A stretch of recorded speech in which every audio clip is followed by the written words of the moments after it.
Hi hello, मी सुनीताच ब्लॉगमध्ये सुनीता तुमचे स्वागत करीत आहे.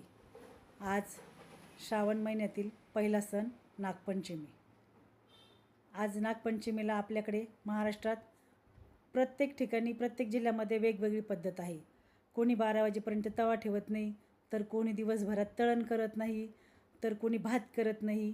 ज्याच्याकडे त्याच्याकडे प्रत्येकाकडे वेगवेगळ्या पद्धती असतात. आमच्याकडे तर मी 12 वाजेपर्यंत तवा ठेवत नाही, त्याच्यामुळे आम्ही मिस्टरांनी आणि मी बाहेरूनच नाश्ता मागून केला. आता मी आज थोडा स्वयंपाक करणार आहे, कारण की मला बाहेर जायचे आहे. पण मी देवाला तसं ठेवू शकत नाही, त्याच्यामुळं मी नैवेद्यापुरता स्वयंपाक करीत आहे.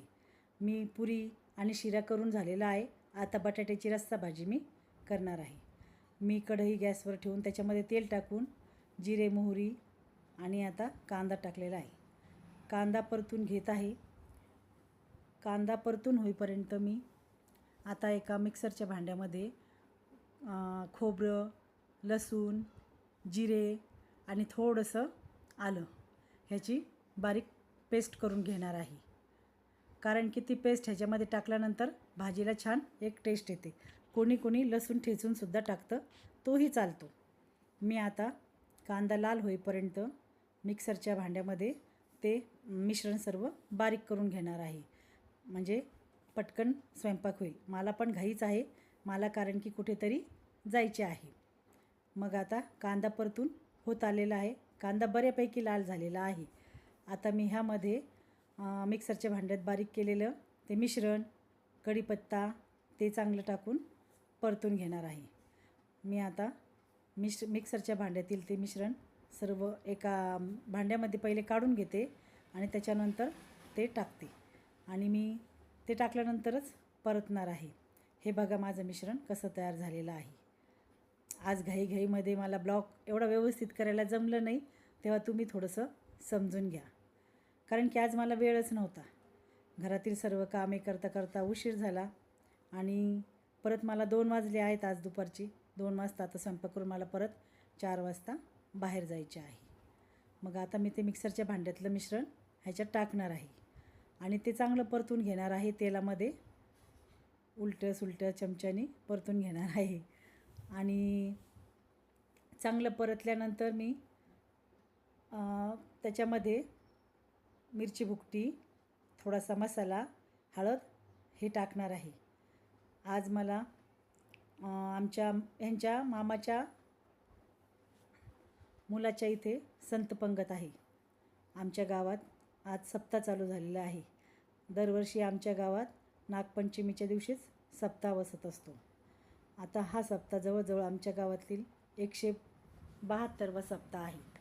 त्याच्यामुळं आमच्या घरी, आमच्या गल्लीत, गावात सगळीकडेच या सप्ताहाचे खूप आनंदी वातावरण असते ह्या सप्ताहाच्या दिवसात. आणि जे संत वगैरे असतात ना, जे भक्ती मंडळ, भजनी मंडळ जे बाहेरून बोलवल्या जातात, त्यांना प्रत्येकाच्या घरी एक एक दिवस जेवण असतं. कोणाच्या घरी सकाळी असतं, कोणाच्या घरी संध्याकाळी असतं. ते पण मागून घ्यावं लागतं. तर आज ह्यांच्या मामाच्या मुलाच्या इथं संत पंगत आहे, तेव्हा मला तिकडे मदतीसाठी थोडा वेळ जायचे आहे. त्याच्यामुळं मी लवकरच स्वयंपाक करते आणि थोडाच करीत आहे. कारण की देवाला तर तसं बिना नैवेद्याचं ठेवू शकत नाही ना. मग मी थोडासा गोड धोड नैवेद्य करून देवांना दाखवून त्याच्यानंतर मी तिकडे जाणार आहे. आता माझी मसाला पण मीठ टाकून झालेला आहे आणि परतून झालेले आहे. आता मसाला चांगला परतून घेतल्यानंतरच मी त्याच्यामध्ये मग थोडंसं पाणी टाकणार आहे. कारण की पाण्यामध्ये तो मसाला आपल्याला थोडासा चांगला शिजवून घ्यावं लागतं, म्हणजे त्याच्यावर चांगली तर्री येते. आता बघा मी पाणी टाकत आहे.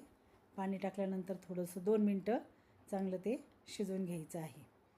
आता शिजवल्यानंतर पाणी टाकत आहे मी. आता अजून वेळ लागला त्याला शिजायला थोडासा. पाणी टाकत आहे. बघा किती छान कलर आलेला आहे भाजीला. आता थोडंसं फुल गॅस करून ते परतत राहायचं आहे, म्हणजे जेणेकरून त्याच्यामध्ये आपण ते सर्व मिश्रण जे टाकलेलं आहे ना, ते छान परतून परतून त्याला तेल सुटतं आणि भाजीवर पण तर्री येते. आता छान परतून झाल्यानंतर मी त्याच्यामध्ये बटाट्याची फोडी मी करून ठेवलेल्या आहेत. बटाटे उकडून मी सकाळीच घेतले होते भात वगैरे करताना, त्याच्यामुळं बटाट्याच्या फोडी मी आता कापून तयार करून ठेवलेल्या आहे. त्याच्यामुळं मी आता हे मसाला परतून झाल्यानंतर त्याच्यामध्ये बटाट्याच्या फोडी कापलेल्या टाकणार आहे. तुम्ही बघू शकता बटाट्याच्या फोडी काही मी जास्त पण छोट्या नाही केलेल्या, थोड्याशा मोठ्याच आहे. कारण की बटाटा उकडलेला असल्यानंतर तो जास्त मॅश केला तर जास्त घट्ट भाजी होती आणि थोडं कमी प्रमाणातच ठेवायचा, म्हणजे आपल्याला हवी तशी आपण करू शकतो. आणि आपल्याला अशा भाजीत जेवढा रस्सा पाहिजे तेवढा आपण पाणी ॲड करायचं. ह्याच्यामध्ये शेंगदाण्याच्या कुटाची वगैरे काहीही गरज पडत नाही, कारण की उकडलेल्या बटाट्याचा उकडल्यानंतर आपोआपच रस्सा तयार होतो घट्ट.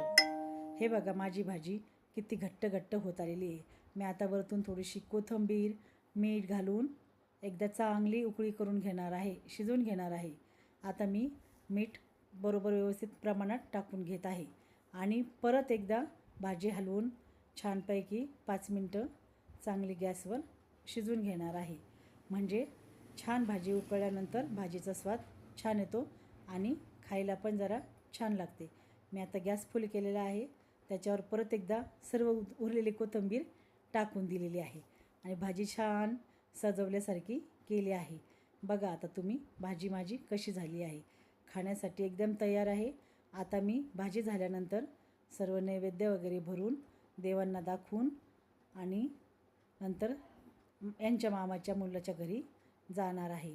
बघा माझी भाजी कशी तयार झालेली आहे. बघा खावीशी वाटते का? एकदम तर्रीबाज भाजी झालेली आहे.